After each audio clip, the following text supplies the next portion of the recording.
Chers amis, nous allons maintenant découvrir un autre enseignement de Rabbi Nachman de Breslev, grâce à l'éclairage de Rabbi Nathan. Ce Shabbat, nous lirons la paracha de Teruma, la paracha dans laquelle on demande au peuple d'Israël de participer pour la construction du Mishkan. Et nous savons que le peuple d'Israël va s'y employer. Nous savons également qu'on va demander au peuple d'Israël d'apporter des matériaux précieux comme l'or, l'argent, le cuivre et également des étoffes qui permettront la construction du Mishkan, des différents objets, mais également en passant par la confection des habits des différents prêtres, des différents Kohanim, et y compris bien évidemment le Kohen Gadol, le grand prêtre.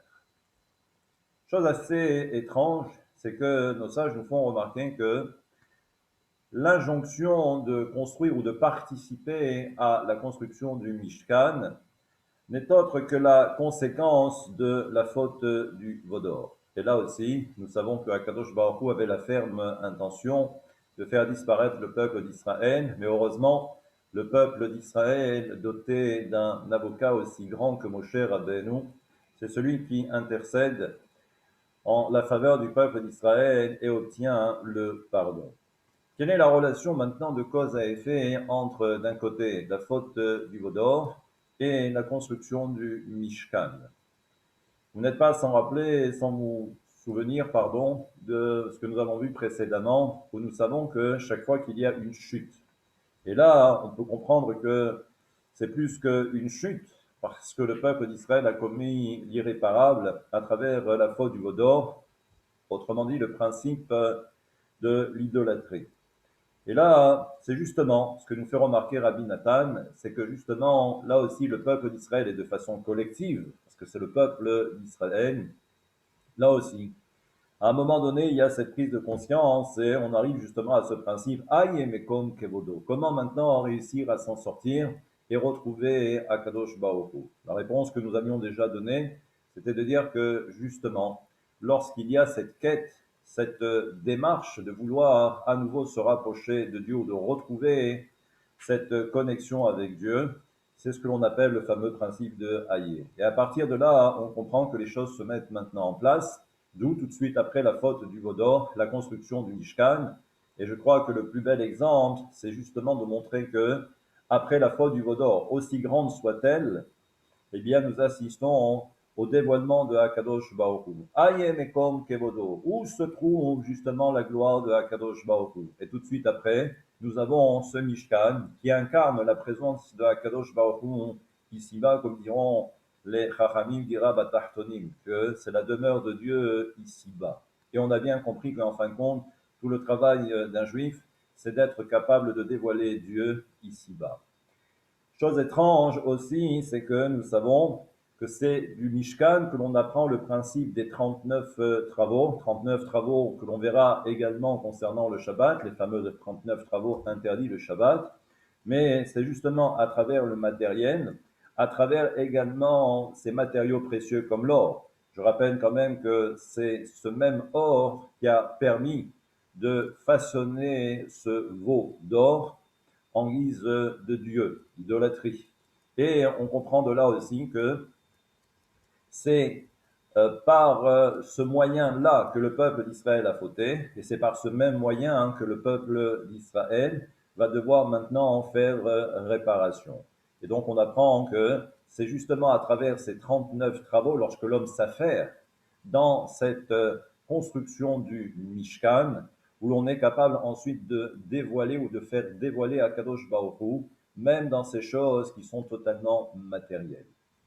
Là aussi, ce que nous fait remarquer Rabbi Nathan, c'est que lorsque David Amelech sait qu'il va devoir maintenant trouver un endroit là où l'on va construire le Beth Amikdash, j'allais dire en dur.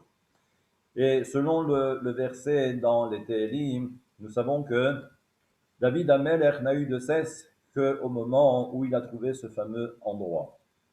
Et là, on comprend encore une fois, Velo eten shena le'enaim, c'est-à-dire que David Ameller n'a pas dormi jusqu'au moment où il a trouvé cet endroit. Et là, on comprend que là aussi, c'est une quête et c'est toujours la même initiative que l'homme doit essayer de prendre en vue de trouver Akadosh Baruch Hu. Donc, à partir de là, on comprend que toute l'histoire du peuple d'Israël met en évidence ou met en exergue ou en lumière ce principe de haïer. Et chaque fois, et à chaque moment de notre histoire, et à plus forte raison lorsqu'on arrivera à la fin des temps, où l'on verra que l'obscurité sera tellement grande, et lorsque l'on fait référence à l'obscurité, ça veut dire que Dieu sera vraiment totalement caché. Et c'est dans cette obscurité la plus incroyable où le peuple d'Israël, en espérant que le peuple d'Israël ouvre les yeux et prenne conscience que, aïe, mais où est-ce qu'on va trouver Akadosh Baruch Hu même dans des moments aussi durs? Et c'est comme ça que Mashiach viendra et ça sera certainement le plus grand dévoilement, comme le dit le verset, que la terre sera remplie de la connaissance de Dieu. Vous pouvez également remarquer toujours dans les enseignements de Rabbi Nathan, je passe en revue un petit peu tous les enseignements par rapport à cet enseignement de Aye Mekom Kevodo. Et là, on comprend encore une fois que dès le moment où le peuple d'Israël sort d'Égypte, là aussi, tout de suite, le peuple d'Israël s'interroge. Le peuple d'Israël se pose beaucoup de questions. Ayesh Hashem Bekirvenu, est-ce qu'il y a Dieu en nous? Et là, ça paraît surprenant, parce qu'encore une fois, on vient de sortir d'Égypte, on a assisté à une kyrielle de miracles, la traversée de la mer Rouge, et on en arrive à ce stade à se poser la question, mais est-ce qu'il y a Dieu en nous? Et là, on comprend que chaque fois que l'homme doit progresser, à un moment donné, pour qu'il y ait dévoilement de cette lumière, l'homme chute. Mais cette chute, ce n'est qu'un tremplin pour permettre à l'homme de remonter. Et ce n'est que lorsque l'on arrive à haïr, lorsqu'on arrive à découvrir Roué Akadosh Baoru, c'est là où à ce moment-là, la Kedusha, la sainteté descend.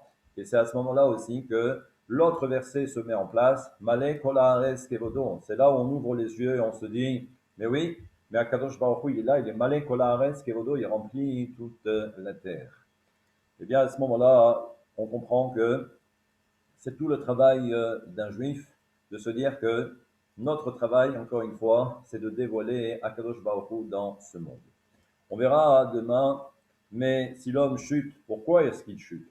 Et comment l'homme aura la possibilité de progresser et également de quelle façon progresser.